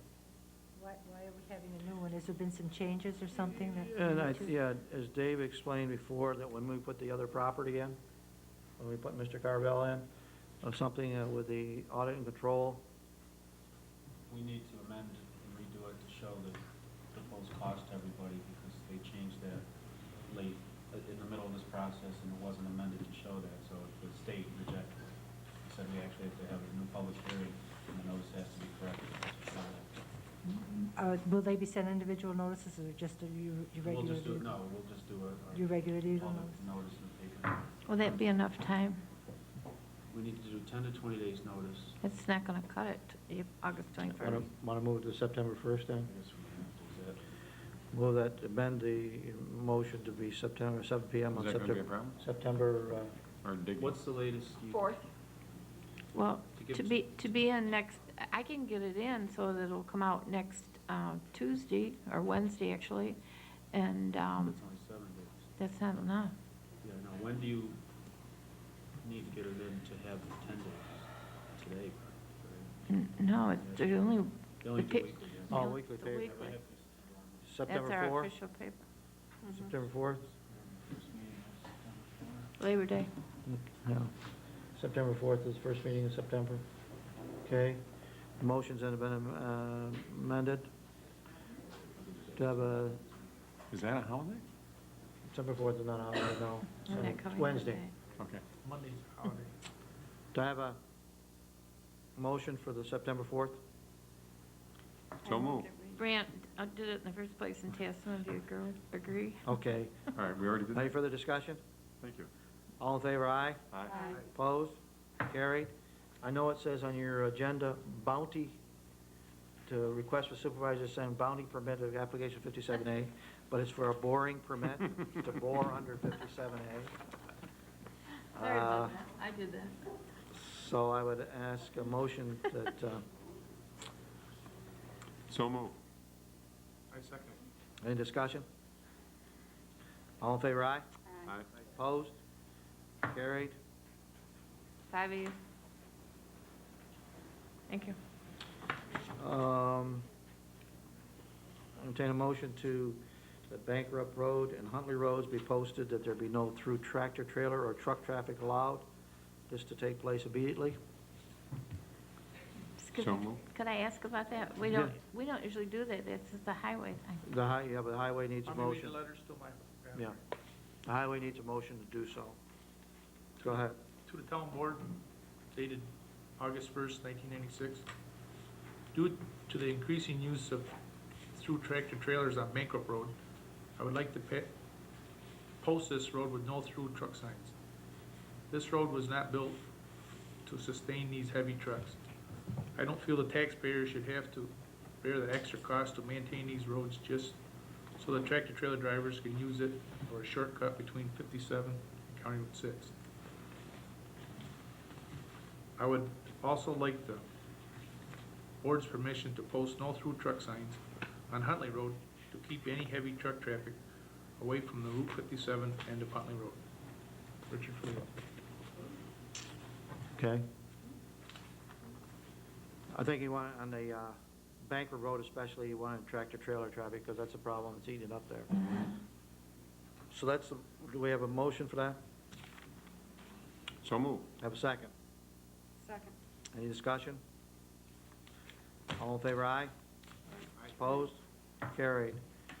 Okay, entertain a motion to obtain a ban from OnBank in the amount of $14,474.39 to pay CNS engineering fees on the PUD development project. That also includes the industrial park water.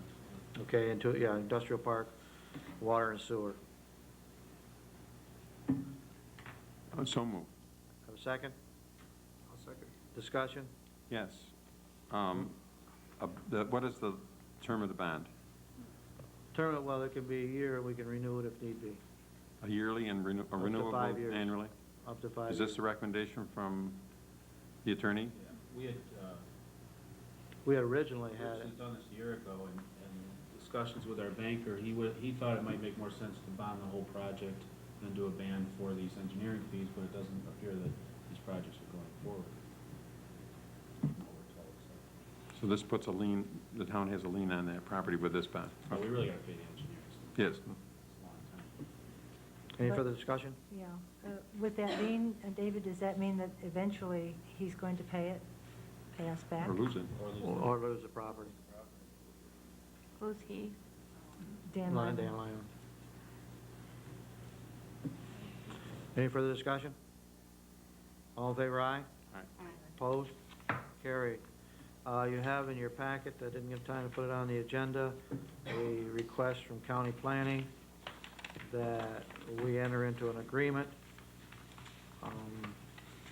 with them, the letter from Ed Marks and the resolution authorizing intergovernmental agreements from the, for official municipal zoning maps, Resolution 74, which was passed by the county on June 13th, 1996. And the agreement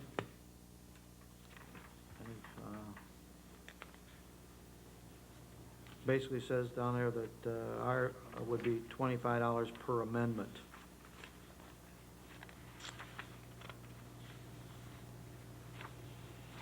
Do I have a motion? This is for our This is, all right, this is for the maps. codes that we changed. Yep. I move. Have a second. Second. Any discussion? Does the attorney reviewed the document, and do we think that we should have the attorney take a minute? We've already, basically, when we passed a motion a while back with Mr. Marks to do this with the county, we already basically dealt with that. Yeah. You know this? Mm-hmm. Okay. I'm fine. Any further discussion? All in favor, aye? Aye. Opposed? Carried.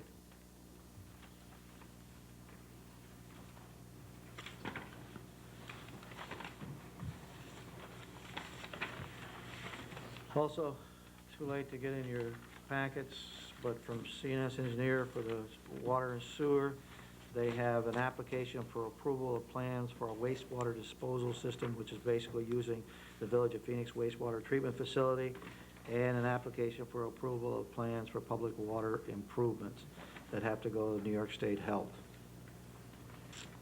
That's for OTB? This is for the Chestnut Water and Sewer. And what they need is a motion for me to sign these and send them back to CEDS so they can process them. So moved. Have a second. Second. Any discussion? All in favor, aye? Aye. Opposed? Carried.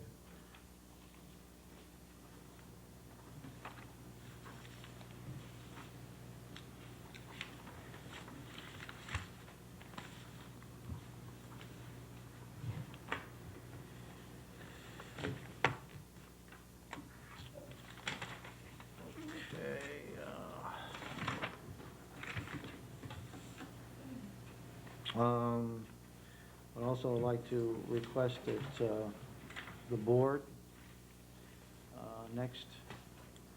next meeting time, that we sit down with each individual fire department before our regular meeting and go over their budgets with them so that we can, if we have any questions, I would much rather do it this way than me as liaison coming back to you, then you have any questions, we can ask them directly, their representatives. I'd like to begin at 6 p.m., 6:50, and then 6:15, 6:30. Do you have a date? Next Wednesday, our Wednesday, before our next meeting. For our next meeting. First. And Marie would post that we would meet with them. I think I got something going. Well, what is it? 21st? Okay. No, it's something, I'm already tied up with a meeting on that Wednesday, I'm pretty sure. The 14th. That's our next meeting. Oh, 14th? Okay, the 14th. Okay. 14th, yeah. Okay. At this time, I would like to turn it over to, Hold it, I got one. oh, you got one more. Oh, I'm sorry. You got a request from Highway? Yes. Another letter to the town board. I would like to request permission to attend There you go. the New York State Association of Town Superintendents of Highways 67th Annual Conference from September 24th through September 27th. Rooms and meals, $271, registration fee, $45, total of $316. Richard Flegel. Have a motion? Move to, for the superintendent of highways to attend the meeting as described in the letter for no more than $316 and not to exceed $316. What? What if something comes up? He can then Can't even make have out the paperwork. Can't even have a cup of coffee? That includes all of that, does that not? Does that include room and meals? Okay. $316. We have a motion on the floor. We have a second? Second. Any discussion? All in favor, aye? Opposed?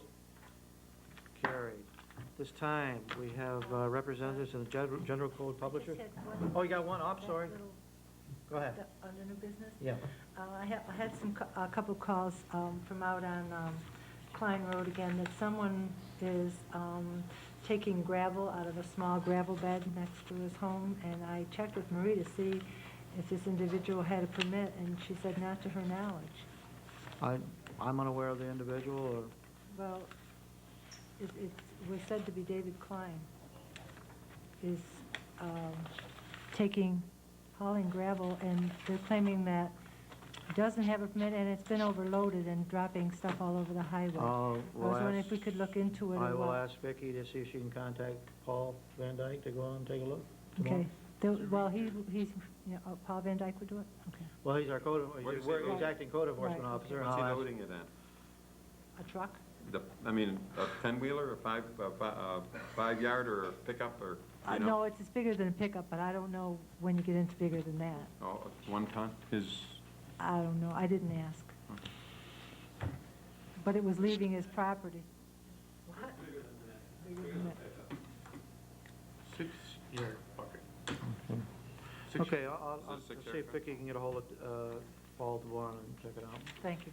Okay, now, we have we're talking about getting our code book redone and rewritten, and we have some people here from General Code Publishers who would like to make a presentation to us tonight about the printing of this book. You're on.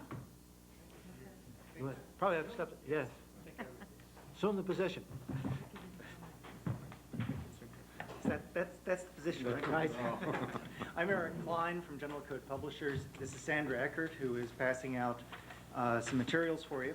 I'd like to believe, but I know it's not true, that the reason that I'm here is because I had such a good meeting with Mr. Dalton and Mr. Glover back in May. I know, though, that when Sandy spoke with Mr. Dalton in July, we found out quite a bit more that was much more useful than what I knew to ask about. And so I'm here to talk to you about what to do, what you might do with your code book. As I understand it, the code, which we published in 1989, which included legislation up through Local Law 7 of 1988, and which has not been updated, is currently being reviewed or is being placed under review on a page-by-page basis to identify the various aspects that need attention, to figure out what changes should be made, and with the ultimate intent of basically redoing the code book at the end of that process.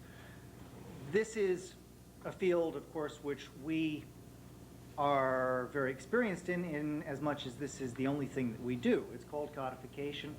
And a large part of what we do is, in fact, what I like to describe as the codification of the system of looking at the laws themselves, not just the organization, which is a code book, but of the actual considering how to deal with your various laws.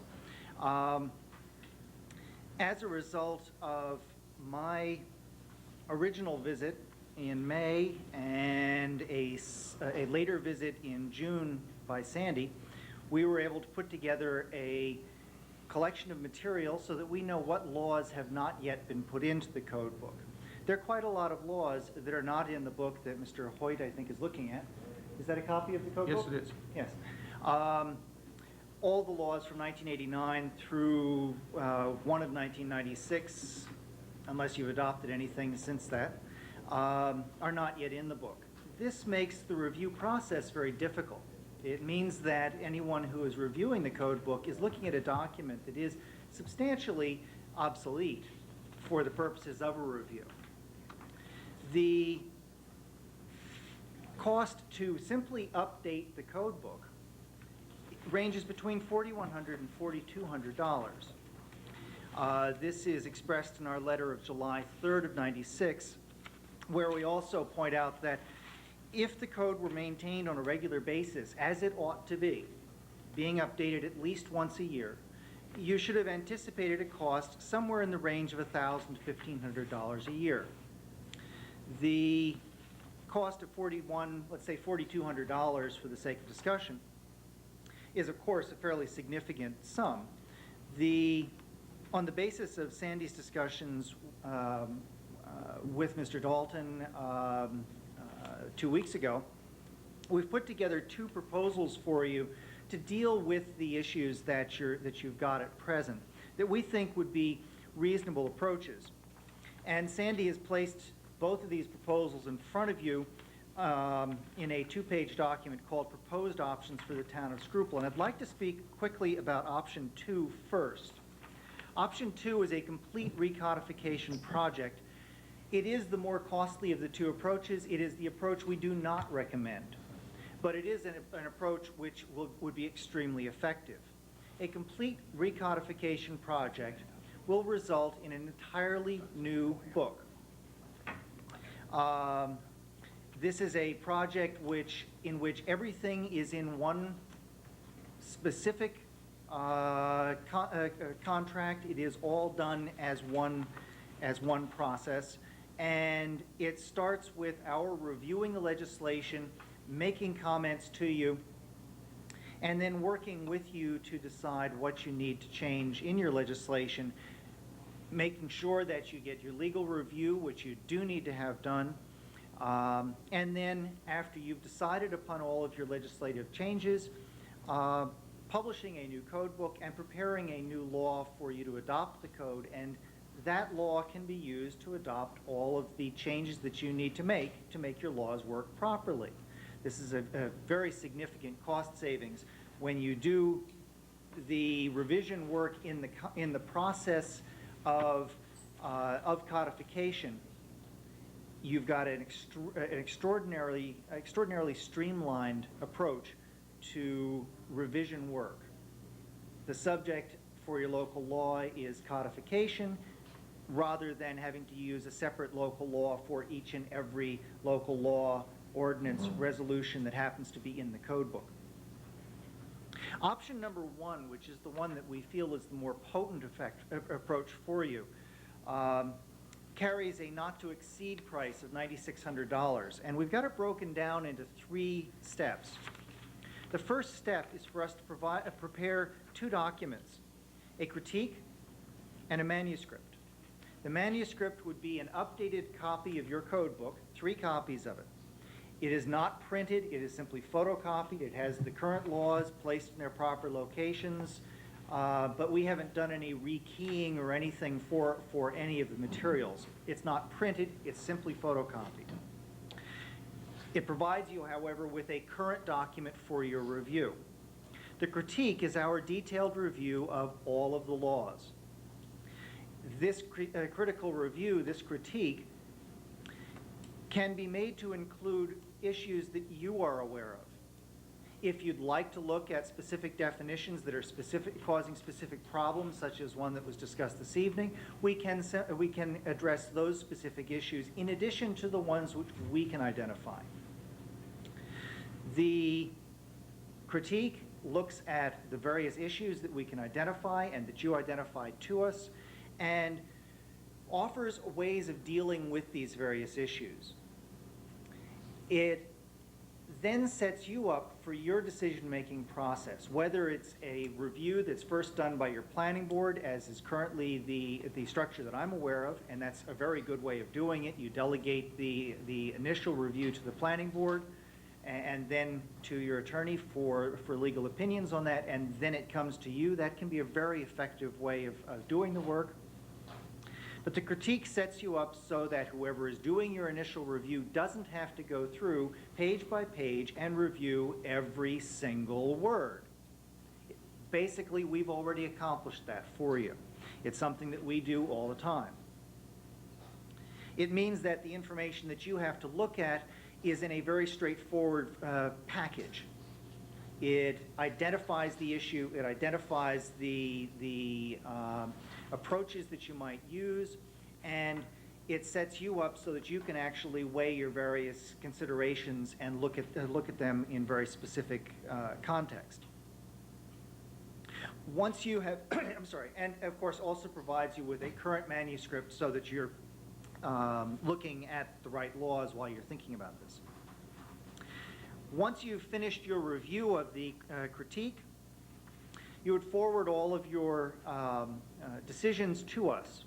We would then reprint the code book, the existing code book, the existing numbering system, reprint the code with the changes that you had decided upon, and also all of the laws that were simply pasted into the manuscript. All the laws from the last one in 1988 through the current laws at that time. All of those would be rekeyed and placed in the code in their proper locations, and the whole code would be reprinted for you. And after the code was reprinted, we would prepare a readoption local law for you, which could accomplish the same task as a recodification, as a new code book local law would accomplish. I did spot one typographical error in this report here. In the very first line of the second page, it should be, "This method of adoption will allow the town to adopt all or